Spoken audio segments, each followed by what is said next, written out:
नमस्कार, मी साहिल जोशी. मुंबई तकमध्ये आपलं स्वागत आहे. नरेंद्र मोदी यांनी तिसऱ्यांदा शपथ घेतल्यानंतर येणाऱ्या पहिल्या अर्थसंकल्पामध्ये नक्की काय असेल याच्या चर्चा आधीच सुरू झालेल्या आहेत. गेल्या 10 वर्षामध्ये नरेंद्र मोदी किंवा भारतीय जनता पार्टीचा बॅकबोन असलेल्या मध्यम वर्गाला काहीच मिळालं नाही असं अनेकांची चर्चा होती. अनेकांचं म्हणणं होतं की इन्कम टॅक्समध्ये कमीत कमी सूट मिळेल एवढी माफक अपेक्षा असून सुद्धा त्यांना ती मिळालेली नाही अशी सुद्धा चर्चा अनेकदा आपल्याला ऐकायला मिळते. मग यावेळेस तरी इन्कम टॅक्समध्ये सूट मिळेल का? अर्थसंकल्पामध्ये आयकर दरामध्ये सूट मिळणार की नाही यावर आपण आता चर्चा करून बघूया. कसं आहे, निवडणुका झालेल्या आहेत, सरकार स्थापन झालं आहे आणि आता पुढच्या महिन्यामध्ये अर्थसंकल्प मांडला जाईल. त्यामुळे मला काही अपेक्षा नव्हती की सरकार यावेळेस इन्कम टॅक्समध्ये सूट देईल. जे 10 वर्षाची अपेक्षा आहे ती याही वेळेस पूर्ण होईल अशी मला तरी अपेक्षा नव्हती. कारण नॉर्मली अशा ज्या घोषणा आहेत त्या मतदारांना आकर्षित करण्यासाठी आणि खास करून मध्यम वर्ग जो भारतीय जनता पार्टीचा बॅकबोन समजला जात होता त्यांना आकर्षित करण्यासाठी गेल्या वर्षी करता आल्या असत्या, पण त्या पद्धतीने कुठल्याच गोष्टी झालेल्या नाही आहेत. निवडणुकीपूर्वी या गोष्टी केल्या जातात.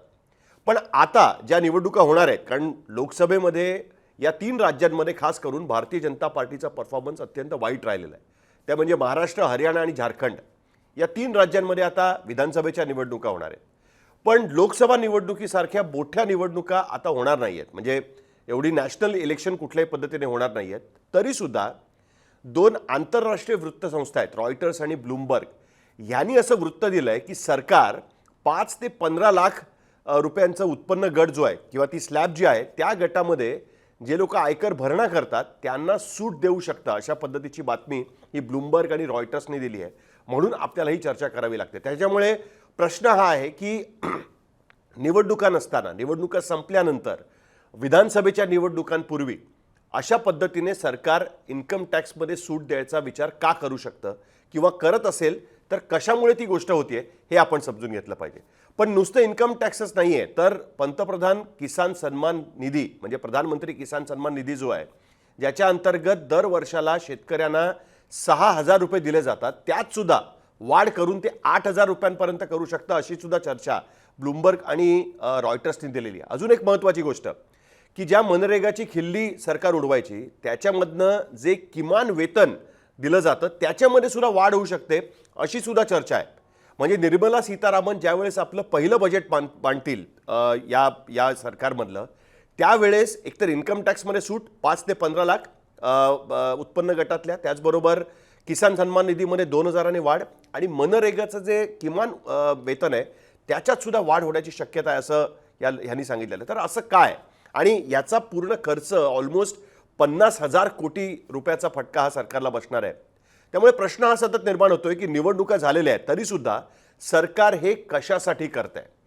आता एक कारण तर राजकीय असू शकतं की भारतीय जनता पार्टीला पूर्ण बहुमत मिळालेलं नाही आहे. त्याच्यामध्ये अनेक कारणं जी आहेत, त्याच्यामध्ये आर्थिकदृष्ट्या लोक संतुष्ट नव्हते, इकॉनॉमिक बद्दल लोकांमध्ये कुठेतरी नाराजी होती, मध्यमवर्गीय मतदार ज्याचा मी मगाशी उल्लेख केला त्यांना खुश करण्यासाठी कदाचित करातनं सूट देण्याची शक्यता आहे. पण त्याहीपेक्षा एक महत्त्वाचं कारण याच्यामध्ये असं दिसतंय की लोक खर्च करत नाही आहेत. म्हणजे तुम्ही आणि आम्ही अत्यंत हातचं राखून खर्च करतोय, पहिल्यासारखं मोठ्या प्रमाणात खर्च करत नाही आहोत आणि एका पद्धतीने आर्थिक संकट आहे आणि हेच आर्थिक कारण सुद्धा आहे. सरकारची खरी अडचण ही सुद्धा असू शकते आणि म्हणून कदाचित इन्कम टॅक्समध्येही सूट दिलेली असू शकते. साधारणतः याच कारणामुळे इन्कम टॅक्सच्या दरामध्ये सूट घेण्याचा निर्णय सरकार करत आहे का असा एक प्रश्न माझ्या मनात निर्माण होत आहे. सरकार नॉर्मली मोठ्या प्रमाणात सांगतं, म्हणजे आत्तासुद्धा ज्यावेळेस निवडणुका होत होत्या त्याही वेळेस अनेक भाषणांमध्ये गाजावाजा करून सांगितलं गेलं की भारताची खूप मोठ्या वेगाने प्रगती होती आहे. जगातली 5व्या नंबरची सध्या भारताची इकॉनॉमी झालेली आहे, 3 नंबरची इकॉनॉमी ती होऊ शकते. त्याचबरोबर GDPचा वाढीचा जो दर आहे, विकास दर आहे, तो सुद्धा जगात सर्वात जास्त आहे. म्हणजे कोरोनानंतर, कोविडनंतर अनेक विकसित राज्यांचा विकास दर सुद्धा खालती कोसळलेला होता. त्याही परिस्थितीमध्ये हळूहळू करत भारताचा विकास दर आता पुढे गेलेला आहे. हे बरोबर आहे, त्यात अजिबातच चुकीचं नाही आहे की भारताचा विकास दर हा वेगाने पुढे जातोय. पण त्याच GDPच्या आकड्यांमध्ये अजून एक आकडा दडलेला असतो आणि तो म्हणजे गेल्या वेळचा म्हणजे 23-24 मधला GDPचा विकास दर 6.7% होता. पण त्याच GDPमध्ये ज्या आकड्याचा मी उल्लेख करतोय तो म्हणजे खाजगी खर्चाचा, प्रायव्हेट एक्सपेंडिचर जो तुम्ही आणि आम्ही करतो त्या खर्चाचं म्हणजे त्याचा आकडा काय, तर तो GDPच्या वाढीच्या दराच्या निम्मा म्हणजे 3.6% फक्त आहे. म्हणजे तुमच्या आणि माझ्यासारखे लोक जे दररोज खर्च करतात तोच आकडा किती वेगाने वाढतोय हा आकडा दाखवत असतो. पण हा आकडा फक्त 3.6%नी वाढलेला आहे. याचा अर्थ असा की GDP जेवढा वाढलाय त्याच्या निम्मी वाढ ही आपल्या खर्चामध्ये होते. GDP वेगाने वाढतोय पण आपण मात्र फारसा खर्च करत नाही आहोत. आपल्या खर्च केल्यामुळे GDPचं प्रमाण वाढतंय का, तर तसंही होत नाही. आणि हे एक चिंतेचं कारण होऊ शकतं. म्हणजे GDP 3 गोष्टींमुळे वाढत असतो. आपण साधारण जर बघितलं तर एक म्हणजे सरकार जो खर्च करतो तो त्याच्यामुळे GDP वाढतो. म्हणजे मोठ्या प्रमाणात सरकार वेगवेगळ्या गोष्टींवरती खर्च करत असते. दुसरा म्हणजे ज्या प्रायव्हेट कंपनीज आहेत त्या ज्या पद्धतीने गुंतवणूक करतात किंवा त्यांचा जो खर्च असतो त्याहीमुळे GDP वाढतो. आपण बऱ्याचदा गुंतवणुकीचे आकडे, इन्व्हेस्टमेंटचे आकडे ऐकत असतो, त्यामुळे सुद्धा GDPमध्ये वाढ होत असते. आणि तिसरा आणि सगळ्यात महत्त्वाचा खर्च म्हणजे जो आपण करतो, आपल्यासारखे सामान्य लोक दुकानात जाऊन खरेदी करतात किंवा इतर काही गोष्टी करतात, घरं खरेदी करतात किंवा ज्या काही गोष्टी खरेदी करतात, तो जनतेने केलेल्या उपभोग किंवा खाजगी वापरासाठी केलेला जो खर्च आहे त्याला प्रायव्हेट एक्सपेंडिचर म्हणतात. आणि ते जर वाढलं नाही तर ती कुठल्याही देशासाठी चिंतेची बाब असते. म्हणजे फक्त सरकारने खर्च करून भागत नाही, कंपन्यांनी खर्च करून भागत नाही, तर आपल्यासारख्या सामान्य टॅक्स पेयर्सनी सुद्धा जर खर्च केला तरच GDP खऱ्या अर्थाने वाढतो असं म्हटलं जातं. आणि ती जर होत नसेल गोष्ट तर ती एक चिंतेची बाब असू शकते. कारण जर लोकांनी खर्च केला नाही तर कंपन्यांचा मालच विकला जाणार नाही. आणि कंपन्यांचा माल विकला गेला नाही तर ते नवीन प्रोडक्ट्स आणणार नाहीत, नवीन प्रोजेक्ट करणार नाहीत, त्याच्यामुळे त्यांची गुंतवणूक कमी होईल. नवीन प्रकल्प आले नाहीत तर नवीन नोकऱ्या होणार नाहीत. आणि नवीन नोकऱ्या आल्या नाहीत तर आर्थिक विकास दराला सुद्धा फटका बसू शकतो, ज्याच्यावरनं आपण म्हणतोय सध्या की GDPची वाढ ही मोठ्या प्रमाणात आपल्यामध्ये होते. आत्ता भारतामध्ये जी GDPची वाढ दिसते, जी साधारणतः 8% पोहोचली आहे, ती वाढ मूळतः सरकारने जो खर्च वाढवलेला आहे त्याच्यामुळे ती वाढताना बघायला मिळते. विविध प्रकारचं भांडवली खर्च सरकार सध्या करते. म्हणजे विमानतळ बांधते, रस्ते बांधते, रेल्वे बांधते, बुलेट ट्रेन बांधते, पूल बांधले जात आहेत. हे जे इन्फ्रास्ट्रक्चरवरती मोठ्या प्रमाणात सरकार खर्च करत आहे त्याच्यामुळे हा GDPचा वाढलेला दर बघायला मिळतोय. पण जर हेल्दी GDP हवा असेल तर तुमच्या माझ्यासारख्या लोकांनी सुद्धा मार्केटमध्ये जाऊन खर्च करणं आवश्यक असतं. पण जर पैसेच आपल्याकडे नसतील उरलेले तर आपण जाऊन तो खर्च करणार कुठे, हा सगळ्यात महत्त्वाचा प्रश्न आहे. आणि म्हणून देशातील जनता अजूनही खर्च करत नाहीये. आणि त्यामुळे असं वाटतंय की कदाचित सरकार असा विचार करतंय की जर आयकरामध्ये सवलत दिली, जर इन्कम टॅक्समध्ये सवलत दिली, किसान सन्मान निधी वाढवला गेला किंवा मनरेगाची मजुरी वाढवली तर त्याच्यामुळे सरकारच्या हातामध्ये, लोकांच्या हातामध्ये, तुमच्या आणि माझ्यासारख्या लोकांच्या हातामध्ये, शेतकऱ्याच्या हातामध्ये थोडे जास्त पैसे येतील. आणि जेव्हा हे जास्त पैसे येतील तेव्हा ते लोक खर्च करू शकतील. आणि म्हणून आर्थिक विकासाचं चाक हे त्या पद्धतीने फिरू शकेल. आणि म्हणून कुठेतरी इन्कम टॅक्समध्ये कुठे सवलत देण्याचा विचार केला जातोय.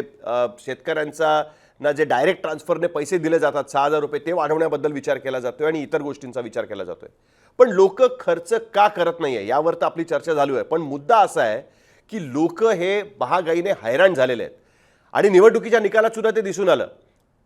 किंवा त्यांचं उत्पन्न वाढत नाहीये, महागाई वाढलेली आहे, त्याच्यामुळे ते त्रस्त झालेले आहेत. निकालानंतर अनेक सर्वेक्षणं झाली, ज्याला आपण सर्वेज म्हणतो.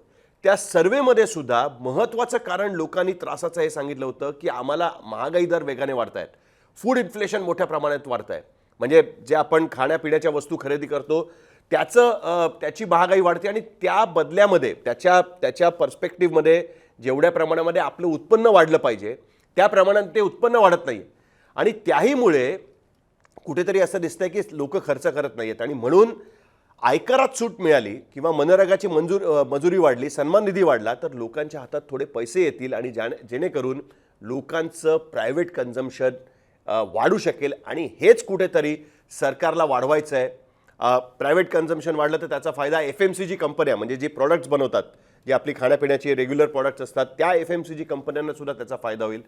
पण त्याच्यामध्ये अजून एक पैलू आहे, म्हणजे ज्याच्यावर खरं तर फारशी चर्चा होत नाही. पण आपल्या देशामध्ये सामान्यपणे असं होतं की सरकारची तिजोरी जी भरली जाते त्याच्यामध्ये जे टॅक्स असतात, टॅक्स पेयर्स 2 पद्धतीचे असतात. एक म्हणजे यांच्याकडनं सरकारला टॅक्स मिळतो ते 2 पद्धतीचे असतात. एक, तुमच्या आणि माझ्यासारखे सामान्य लोक की जे इन्कम टॅक्स रिटर्न्स भरतात आणि त्याच्यातनं सरकारला ती आमदनी मिळते. आणि दुसरा कॉर्पोरेट टॅक्स म्हणजे कंपन्यांकडनं जो टॅक्स सरकारला मिळतो. कंपन्या जी आमदनी घेतात, प्रॉफिट कमवतात, त्याच्यावरनं जो टॅक्स सरकारला भरतात तो कंपन्यांकडनं मिळणारा टॅक्स. म्हणजे आयकराच्या माध्यमातनं जी रक्कम मिळायची म्हणजे तुमच्या आणि माझ्यासारख्या ती कमी मिळायची पूर्वी, आणि कंपन्यांकडनं कॉर्पोरेट टॅक्सच्या माध्यमातनं जी रक्कम सरकारकडे मिळायची खर्च करण्यासाठी ती त्यांना मोठ्या प्रमाणात मिळायची. पण गेल्या 2 वर्षामध्ये हा पण ट्रेंड बदललेला आहे. म्हणजे आता काय झालंय, सरकारची कमाई ही पर्सनल इन्कम टॅक्स म्हणजे तुमचे आणि माझ्यासारखे लोक जे पैसे भरतात, आयकर भरतात, इन्कम टॅक्स भरतात, त्यातनं त्यांची कमाई अधिक होते. आपण सरकारला जास्त पैसे देतोय, पण ज्या प्रायव्हेट कंपन्यांकडनं सरकारची कमाई व्हायची ती मात्र कमी होत चालली आहे. आपण गेल्या वर्षी आर्थिक वर्षातलं बघूया तर 2023 आणि 24चे आकडे जर आपण बघितले तर आपल्याला लक्षात येईल की प्रायव्हेट कंपन्यांनी सरकारला मागील आर्थिक वर्षामध्ये म्हणजे गेल्या आर्थिक वर्षामध्ये 9,11,000 कोटी रुपये कर म्हणून दिले होते, आणि तुमच्या आणि माझ्यासारख्या सामान्य लोकांनी 10,44,000 कोटी रुपये कर म्हणून दिलेला होता. म्हणजे लक्षात घ्या, प्रायव्हेट कंपन्या मोठ्या प्रमाणात जो प्रॉफिट कमवतात त्यांच्याकडनं सरकारला मिळणारी आमदनी कमी झाली. आणि हाच ट्रेंड गेल्या वर्षी सुद्धा होता असं नाही आहे. म्हणजे त्याचं काही कारण आहे. त्याचं महत्त्वाचं कारण म्हणजे 2019 मध्ये ज्यावेळेस सरकार आलं त्यावेळेस सरकारने कॉर्पोरेट टॅक्सचे दर कमी केले. आणि सरकारने असा विचार केला होता, म्हणजे त्यावेळेस आठवत असेल तुम्हाला तर फायनान्स मिनिस्टर अर्थमंत्री सतत म्हणायचे की कंपन्यांनी इन्व्हेस्टमेंट वाढवली पाहिजे, कंपन्यांनी इन्व्हेस्टमेंट वाढवली पाहिजे. का? कारण आम्ही तुमच्यावरती जो कॉर्पोरेट टॅक्स लागू केलेला होता तो टॅक्स आम्ही कमी केलेला आहे. सरकारने असाच विचार केला होता की जर कर कमी झाला तर कंपन्यांकडे जास्त पैसे असतील आणि त्या कंपन्या या नवीन गुंतवणूक करतील, आपला धंदा वाढवण्याचा प्रयत्न करतील. पण झालं असं की त्याच्यानंतर कोरोना व्हायरस आला, कोविड आला आणि त्याच्यामुळे लॉकडाऊन लागू झालं. आणि नंतर म्हणजे अनेक जो अहवाल आलेले त्या खास करून मोतीलाल ओसवाल यांचा जो एक रिपोर्ट होता त्या रिपोर्टमध्ये त्यांनी असं म्हटलं होतं की कंपन्यांनी गुंतवणूक नवीन प्रकल्पामध्ये केली जात होती ती गुंतवणूक मागील 19 वर्षात सर्वात खालच्या पातळीवर जाऊन पोहोचलेली होती. म्हणजे गेल्या 19 वर्षामध्ये या कोविडच्या काळामुळे कॉर्पोरेट टॅक्स तर कमी झाला, कंपन्यांनी टॅक्स तर कमी दिला, पण त्यांच्याकडनं जी नवीन गुंतवणुकीची अपेक्षा होती ती कोविडमुळे सगळ्यात कमी झाली. निर्मला सीतारामन अर्थमंत्री होता, त्यांनी सुद्धा आत्ताच असं म्हटलेलं आहे की आता कंपन्या गुंतवणूक करतायत असं त्यांचं म्हणणं आहे आणि नवीन रोजगाराच्या संधी पण उपलब्ध होतील असंही त्यांचं म्हणणं आहे. पण एकंदरीत असं चित्र अजूनही दिसतं आहे की जनता जास्त कर भरते आणि कंपन्या कमी दर भरतायत, कमी कर भरतायत. आणि त्यामुळे देखील असं असू शकतं की सरकार कुठेतरी आयकर भरणा करणाऱ्या जनतेला काहीशी सूट देऊ शकतं. सरकार असा विचार करताय का आपण बघूया खरं तर. पण ही तर 2 कारणं आहेत. पण तिसरी एक अजून एक गोष्ट आहे की आयकर दरामध्ये सूट दिली म्हणजे सरकार सतत म्हणतं की आमचे जो रेव्हेन्यू डेफिसिट आहे किंवा त्याला वित्तीय तूट असं म्हणतात, फायनान्शियल डेफिसिट वित्तीय तूट जी आमची आहे रेव्हेन्यू, तर ती जर नियंत्रणात आम्हाला ठेवायची आहे आणि म्हणून आम्हाला टॅक्स कलेक्शन करणं महत्त्वाचं असतं. आणि तुम्हाला माहिती आहे की कोविडनंतर सरकारला खूप पैसाहीच खर्च करावा लागला होता. म्हणजे इकॉनॉमीला चालना ठेवण्यासाठी मोठ्या प्रमाणामध्ये सरकारकडनं खर्च मोठ्या प्रमाणात करावा लागत होता. मग तो मेडिकलसाठी असेल किंवा इतर गोष्टींसाठी असेल, इतर सुविधांसाठी असेल, कारण प्रायव्हेट कंपन्यांकडनं पण खर्च फारसा होत नव्हता. आणि त्याच्यामुळे ती जी वित्तीय तूट आहे ती मोठ्या प्रमाणात वाढलेली होती. तर सरकारला ती तूट कमी करण्यासाठी सुद्धा अशा पद्धतीने टॅक्स कलेक्शन आवश्यक होतं. आणि आता अजून 50,000 कोटी जर सरकारला द्यावे लागत असेल तर हे सगळे पैसे आणणार कुठून हा एक प्रश्न त्याच्यामध्ये उभा राहतो. त्याचं उत्तर तुम्हाला मिळतं गेल्या काही दिवसांमध्ये तुम्ही बातम्या ऐकल्या असतील की रिझर्व्ह बँकेने सरकारला 2 लाख कोटी रुपयाहून अधिक डिव्हिडंड, ज्याला आपण लाभांश म्हणतो, लाभांश, ते 2 लाख कोटी रुपये त्यांना दिलेले होते. आणि तेव्हा निर्मला सीतारामन यांनी फेब्रुवारीमध्ये जो इंटरिम अर्थसंकल्प म्हणजे ज्याला वोट ऑन अकाउंट म्हणतात, निवडणुकीपूर्वीचा अर्थसंकल्प मांडला होता, त्यामध्ये त्यांनी अंदाज वर्तवला होता की त्यांना या डिव्हिडंडमधनं, आरबीआयकडनं मिळालेल्या लाभांशमधनं जी कमाई होणार आहे ती सुमारे 1 लाख कोटी रुपयाची असेल. म्हणजे सरकारकडे जे अतिरिक्त 1 लाख कोटी रुपये पडून आहेत तीच रक्कम आपण खर्च करू शकतो. त्यामुळे मला असं दिसतंय की असा खर्च केलाही पाहिजे, कारण जो खाजगी खर्च वाढत नाहीये किंवा प्रायव्हेट कन्झम्पशन, प्रायव्हेट एक्सपेंडिचर वाढत नाहीये, हा एक चिंतेचं कारण असू शकतं. पण सरकारने खर्च करण्यास अधिक पैसा जनतेच्या हाती दिला तर तुम्हाला आम्हाला सगळ्यांना एक दिलासा मिळू शकेल. आणि त्याच्यामुळे आपण बघतोय की म्हणजे ती चेन लक्षात घ्या.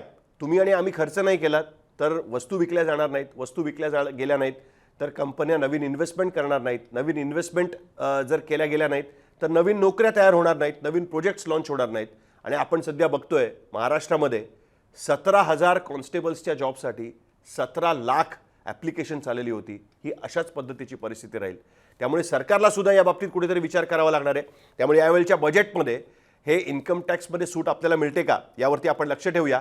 आणि हा व्हिडिओ तुम्हाला कसा वाटला याबद्दल तुम्ही कमेंट बॉक्समध्ये लिहून नक्कीच टाका. आणि मुंबई तकचं यूट्यूब चॅनल सबस्क्राईब केलं नसेल तर सबस्क्राईब करा.